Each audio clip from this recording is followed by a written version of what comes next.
You know that massive, frankly embarrassing gap between those shiny corporate ESG intentions you read about in annual reports and what actually happens on the ground during a project?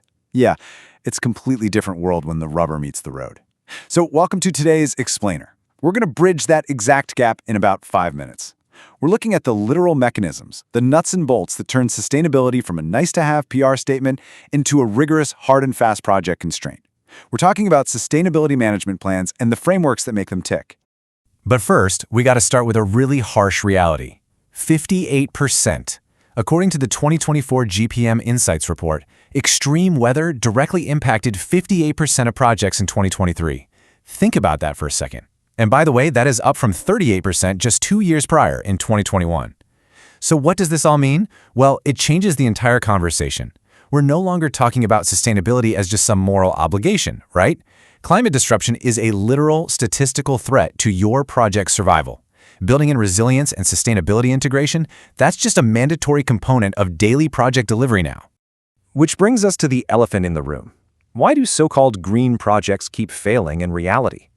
The core problem is that organizations keep treating sustainability like it's a parallel conversation. It's over there, in the corner. Important, sure, but totally peripheral to the actual performance of the project. The thing is, project success today is all about long-term value delivery, not just checking off execution boxes. When sustainability is just an afterthought, instead of a core execution constraint like time, cost, or scope, projects inevitably fail to create real value. And worse, they often end up causing totally unforeseen harm to the environment or local communities. All right, let's dive into Section 1, the comic case, the Net Zero Ice Cream Factory. To really wrap our heads around this, let's look at a slightly absurd but very real-world case study. This is a project that sounded absolutely perfect on paper, but was basically doomed from day one. Here's the setup. A company designs the state-of-the-art net zero ice cream factory. During the design and introduction phases, oh man, everyone is patting themselves on the back. It sounds amazing, right? A theoretical carbon footprint of 0, but the project managers and sponsors completely whiffed on the long-term operational reality of the place. They only looked at the immediate outputs and totally ignored the long-term outcomes and the operational ecosystem around the factory itself. And this perfectly illustrates exactly where things fell apart. Take a look at the product lifecycle curve here. You've got development, introduction, growth, and then you hit maturity and decline. Well, the ice cream factory completely crashed and burned in those final 2 phases. Why? Okay, first, if you look through the product lifespan lens, the facility needed 200 megawatts of electricity to run, but there was literally no local renewable energy provider that could supply that.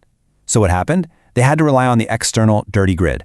Second, all that specialized refrigeration equipment required proprietary maintenance from non-local vendors.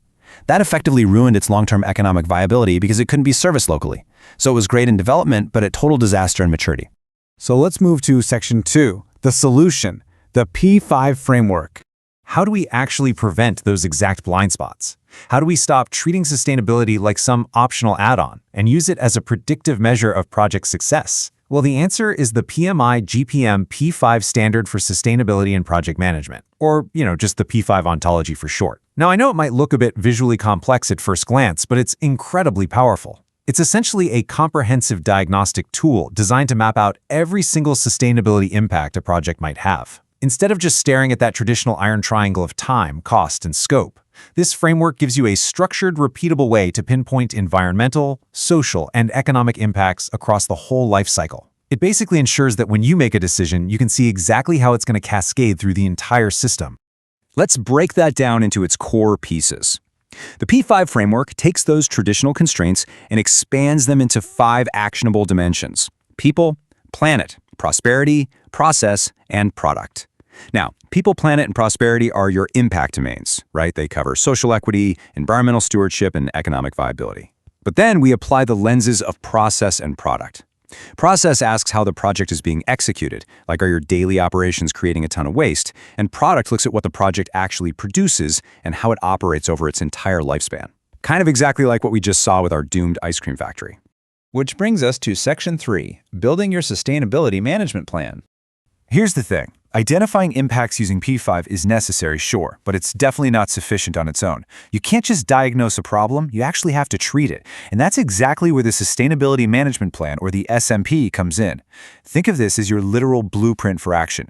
The absolutely crucial point here is that the SMP forces an organization to move from passive reporting to active accountability. It defines crystal clear impact thresholds, it establishes stop conditions, meaning if an environmental or social impact crosses a certain line, work actually halts. It assigns specific action owners to these metrics. With an SMP, sustainability isn't just documented in some dusty binder on a shelf, it's actively controlled, monitored, and escalated to protect both the project and the community it serves. All right, Section 4, Procurement Clause Breakdown. To really see how this completely changes the day-to-day reality for a project manager, let's get a little bit into the weeds. Look at the massive contrast here. A standard vendor contract basically just asks, hey, can I get the goods at the right price and the right time? But a sustainable procurement clause, which is driven by your SMP, is a totally different beast. It explicitly bakes in key performance indicators, or KPIs, and objectives and key results, OKRs. It demands human rights due diligence, making sure your supply chain isn't relying on forced labor. It actively evaluates suppliers on their environmental compliance. Remember our ice cream factory? If a vendor's proprietary tech prevents local servicing, a sustainable clause flags that immediately as a long-term risk. You see? You aren't just buying a product anymore. You are actively securing the long-term resilience of your entire project. Moving on to Section 5, From Concept to Action. So, we've got the framework to diagnose the issues, and the SMP to manage them. But how does a project leader actually pull this off in the real world? Walk through this critical sequence with me. Step 1. Identify the impact. You use the P5 framework to uncover all those hidden social, environmental, and economic risks. Step 2. Assign ownership. You manage those impacts through the SMP by establishing your thresholds and controls. And finally, Step 3. Report the data. Now notice what comes last: transparent reporting. This completely upends the backwards way a lot of organizations currently approach ESG. Listen, you cannot report on what you haven't measured, and you absolutely shouldn't disclose impacts that you haven't actively managed. Reporting goes last because your disclosures have to reflect managed and measured impacts, not just hopeful assumptions. Sticking to this sequence is what protects your decision integrity. As we wrap up this explainer, I want you to sit with this really powerful thought taken straight from the source material. The future is built project by project. Sustainability simply cannot just live in a corporate mission statement. Projects are where those grand intentions are translated into hard choices. It's where the money is committed and where the real-world consequences of those decisions actually take shape. Honestly, global sustainability goals will literally live or die based on the daily, in-the-weeds choices made by project managers on the ground. Which leaves us with one final, vital question that you really need to ask yourself the next time you're staring down a project charter. What will your project's legacy be? Are you going to leave behind a short-term output that degrades its environment, or a long-term outcome that creates genuine, lasting value? The good news is, the tools are sitting right in front of you to choose the latter. So take the P5 framework, build out a rock-solid sustainability management plan, and start actively managing your impact today. Thanks so much for joining me on this explainer, and we'll see you next time.